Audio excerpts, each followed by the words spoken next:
initial reaction, I think, of many in China and most of the Western press has not been extremely positive.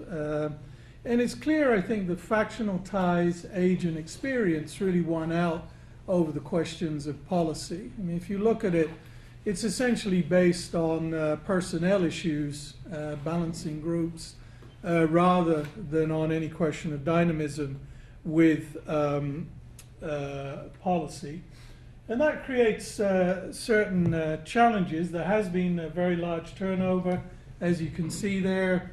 What was already rumored back in May turned out to be true, that the Standing Committee would be cut from 9 members down to 7 members, supposedly to be able to make decision-making more easier, or to facilitate decision-making. But I think one of the important factors is the average age of the Standing Committee is 63. And actually, Xi Jinping and Li Keqiang, 5 years ago when they were appointed to the Standing Committee, were the 2 youngest members of the Standing Committee. This year, they're also the 2 youngest members of the Standing Committee of the Politburo.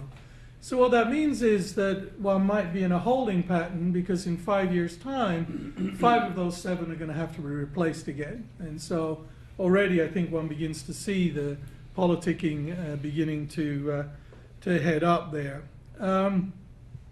It's also going to be difficult to see because he doesn't just have one general secretary looking over his shoulder, he has 2, both Hu Jintao and Jiang Zemin, the prior secretary. Although he was greatly helped by the fact that Hu, as you know, stepped down from his position as chair of the military commission. I think there's 3 features worth noting about the new leadership, and I think these do have implications for foreign companies wanting to work in China. The first is that it's clear that if you want to be in the Politburo, you have to have provincial experience. 19 of the 25 Politburo members have either been a secretary of a province or they've been a governor of a province. And that's been a trend over the last 10 to 15 years, that work in the provinces is your stepping stone into the central leadership. But related to that, I think is interesting, is you see a decline in the Politburo of the power of the central ministers and the technocrats. And there's really only one of them in the Standing Committee of the Politburo, for example, who has really substantial ministerial experience. So we see a shift, provincial experience taking preference over ministerial or bureaucratic experience. And then, of course, the third thing, which is what a lot of the press is focused on, is that we see the continued rise of the princelings. It's the majority of those on the Standing Committee.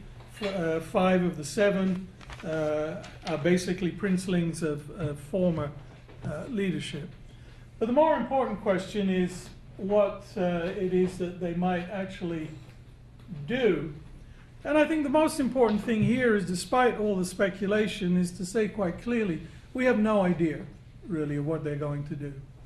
None of those on the Standing Committee have revealed their policy preferences in recent years, and those who did, to a limited extent, were all excluded. Bo Xilai, Li Yuanchao, and Wang Yang, who basically put forward some kinds of policy preferences. None of those made it onto the Standing Committee.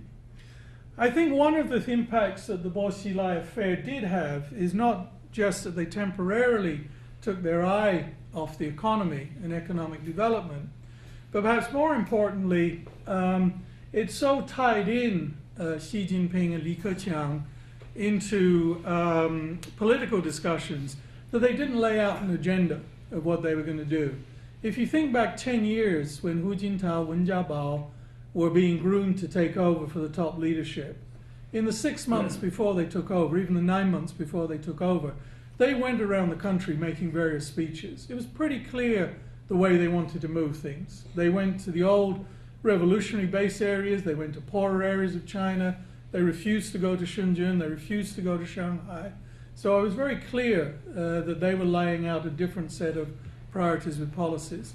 I think because of the tie-up in the Bo Xilai affair, neither Xi nor Li have really given any indication of what it is they want to do, or the directors direction they want to move in. So as with every leadership, it won't be until the end of next year when you have the third plenum that we'll get any idea of policy intention, policy indications.